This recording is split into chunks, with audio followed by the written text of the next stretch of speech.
Well, hello everyone. Welcome back and thanks for coming. This is the third of my broad overview lectures about epidemiology and its relevance for this course on quantitative methods. If you remember last time, we talked about the Framingham Heart Study when we were discussing the development of the epidemiologic method over time. What I'd like to do now is just describe in some sense what the Framingham study is, what it has given to us. So first of all, this study started in 1948. At that time, Framingham, Massachusetts, which is located about 10 miles west of here in Boston, in some sense was a typical American town. It had some urban aspects to it, some rural aspects to it. It had been involved in previous study, I believe, involving a tuberculosis study, so the people were willing to be interviewed and being involved in research studies. So at that time, investigators wanted to answer the question, what are the risk factors for developing cardiovascular disease, stroke and heart disease, in other words? So the main goal of this study was to identify the risk factors for cardiovascular disease. So in 1948, Framingham enrolled 5,209 men and women aged 30 to 62 living in the town of Framingham, Massachusetts. Why do you think they enrolled people between the ages of 30 and 62? Why not enroll anybody under 30, 25-year-olds? Why not enroll anybody older than 62, 70-year-olds? Well, we epidemiologists have a dark side. We want to observe disease outcomes occurring among people. The plan for the Framingham Heart Study was to enroll people in 1948, follow them for 20 years, and see who develops heart disease, who develops stroke. Well, 20 years is a long time to follow people, and if you're going to follow people for 20 years as an epidemiologist, you're hoping to observe cases of stroke, cases of heart disease occurring from these people. The reason they didn't enroll any 20-year-olds is because they thought they were relatively fit, unlikely to develop heart disease for the next 20 years, unlikely to develop stroke for the next 20 years. Enrolling such people would be very inefficient, and that's why they decided to enroll people who were at least 30 years of age. But if that logic is true, why didn't they enroll any 70-year-olds or 80-year-old people? Remember, they only enrolled people up to the age of 62. If I enroll 70-year-old people, I'd expect more of them to develop heart disease or stroke than 40, 50, 30-year-old people. Well, my understanding is the reason they didn't enroll 65-year-olds or 70-year-olds or 80-year-olds was because at that time, they thought anybody of that age had already developed signs and symptoms of heart disease, hardening of the arteries, as it was referred, atherosclerosis. So they wanted to enroll people free of the disease to see the development of disease among those people over the next 20 years of follow-up. And if people already had that disease at 1948, there's no reason to enroll them in that study because they're not going to be able to be useful to answer the question, what are the risk factors for causing that disease, if in fact they already have it? So they enrolled people 30 to 62 years old. They were free of cardiovascular disease and any symptoms of cardiovascular disease. And the plan was to follow them for 20 years and record these outcomes, the development of stroke, the development of hypertension, the development of coronary heart disease. Well, how do they record these outcomes? Well, every 2 years, participants are asked to return to a testing center where they are examined. Their histories are recorded, their risk factors are updated, their outcomes are updated. They're asked, since the last time we saw you, has anyone told you that you've developed a heart attack or a stroke? They'll measure their blood pressure to see if they now have been high blood pressure, falling into a category of hypertension. So the ways to measure those outcomes was by personal testing, personal interview. A very expensive way to do it. And what I'd like you to think about is what alternatives might there be to record that information. In a few weeks, we'll be talking about cohort studies, and this is the classic example of a cohort study. Enrolling a group of people free of disease and following them for, in this case, 20 years to see who develops the disease. The question as an epidemiologist is how are you going to measure those outcomes? And how are you going to measure them validly and efficiently? In this case, they decided to measure them validly by interviewing people, examining people. But that brings a cost. a cost of bringing people into a testing center, having a staff to test them. And one of the things I'd like you to think about is if you could redesign the Framingham Heart Study today, is there another way you can measure those outcomes at a lower cost? And we'll talk about that in a few weeks when we talk about study designs, cohort studies, and other types of epidemiologic studies. But that's the original plan of the Framingham Heart Study. Just as an aside, it was planned to go for 20 years. It's still going on today.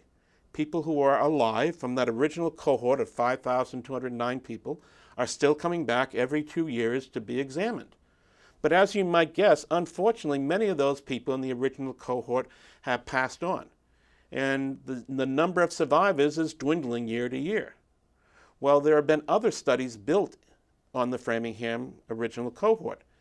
20 years after, about 23 years after the original cohort was started, they started a second cohort study of 5,124 other people who were the children, the offsprings of those initial people in the initial cohort study, along with their spouses. As the town of Framingham evolved over time and due to people moving in and out, took on a different flavor in terms of its racial ethnic background, in 1994 they took another 506 people, somewhat randomly selected from that town, as the first Omni study.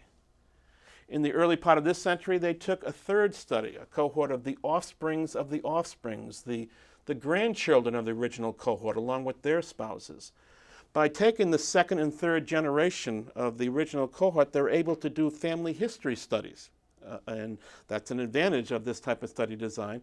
And then more recently, they did a separate Omni study, a second sample of the town of Framingham, Massachusetts. Now, what have they discovered? You can go to their webpage, and I strongly recommend you do go to their webpage, and you'll find a huge amount of information, both about the history of the study and their findings.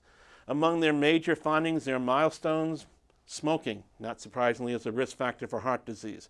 So why don't you smoke? Why is smoking now considered a bad habit? It's because the Framingham Heart Study and other studies, other epidemiology studies, showed a link between smoking and the development of coronary heart disease. They were the ones who showed relationships between blood pressure and cholesterol, total cholesterol, as risk factors for increasing your risk of heart disease. They showed that physical activity was good for you. It lowers your risk of heart disease. They showed the components of total cholesterol, HDL and LDL, the good cholesterol, the HDL, high levels that actually decrease your risk of heart disease. They developed prediction rules. You can go to their website, and we will later on in this course. And you can predict your risk of developing a heart attack in the next 10 years by plugging in your values for certain risk factors. So remember, in the first lecture, I mentioned clinical epidemiology and the role of prediction, the role of predicting either prognostic or diagnostic information from risk factors. We'll be talking about that using the Framingham model and the Framingham data. And they have many, many more results that you can see on their webpage. So the Framingham study is a landmark study, a classic example of epidemiologic study, and it's something we'll be referring to a lot in this class. So for this course, we're going to be using data furnished by the National Heart, Lung, and Blood Institute. It's going to be based on the Framingham Heart Study. It's going to be available to you to use in your exercises. We'll be using it in our lectures. In a future lecture, one of my colleagues will be telling you about the data set in more detail, and she will be telling you how to access that data set, giving the link that you'll be using for your homework exercises. You can get access to 2 teaching data sets. One of those teaching data sets is based on the Framingham Heart Study, and we're going to be using that data set in this course. That particular data set is based on the original Framingham data, but it has been perturbed, slightly changed, to protect the identity of the original cohort. We're going to have 4,434 people from the original 5,209. Some of their information has been altered, but the general associations that we would see in the original data are going to be seen in these data also. We will use these data in our lectures. You will be using these data in your exercises. One of the advantages of taking this course, as you will see, is we have access to a software package called Stata. We have access to this teaching data set. You yourselves on your computers will be essentially analyzing this teaching data set using Stata. The data that is in this teaching data set is essentially 3 exam cycles from the original Framingham cohort. The 1956 exam, where people were returning for their 3rd or 4th follow-up exam, and at that examination certain risk factors were obtained, and 2 follow-up exams, roughly 6 years apart, one which was around the 1962 period and one around the 1968 period. In addition to that, everyone was followed for 24 years. So we have 24 years of potential follow-up for each of these 4,434 people. And what were recorded from these biennial examinations they went to every 2 years is certain outcomes. So among the outcomes we're going to be able to look at, and among the risk factors we'll be able to link to those outcomes, are the following. This is essentially a very brief overview of the data set itself. So what we have are 3 exam cycles showing the age of each person at that exam, their sex, whether they were a smoker or not, and how much they smoked in terms of cigarettes per day, their blood pressure both on the systolic and the diastolic scale, whether they were taking medications to treat hypertension at that time, their total cholesterol levels, and their HDL and LDL levels in addition, whether they had diabetes diagnosed at that particular time, at that particular examination, their glucose levels, their heart rate, and whether they had previously been diagnosed with coronary heart disease, whether they had a history of heart disease, a history of stroke, or a history of hypertension. Those are all the risk factors that we'll be looking at. In terms of the outcomes, remember everyone was followed for up to 24 years. We're going to know whether a person died or didn't die during those 24 years, whether there's evidence that they developed coronary heart disease, evidence that they developed stroke, evidence that developed other outcomes like hypertension. And we'll also have the number of years from the 1956 exam until they died or developed a stroke or developed heart disease or developed hypertension. We'll be using these data in our lectures. You'll be using these data in your homework exercises. So together, we'll be getting very familiar with the Framingham data and very familiar with the Framingham Heart Study. Well, that's where we're heading. I'm going to stop now, and the next time you'll see me, I'll be talking about measuring outcomes. I'll be talking about measuring the prevalence of disease and then later the incidence of disease. After that, we'll be measuring associations between risk factors and outcomes, and then we're going to go more into the study design options. But before we do that, you want to develop a foundation in biostatistics, and that's what my colleague Marcello Pagano will be doing. So I'm going to be stopping now. You'll see me again probably next week, but in the interim, you're going to be exposed to Marcello a lot, and he's going to be teaching you the fundamentals of biostatistics along the way. So see you guys in about a week.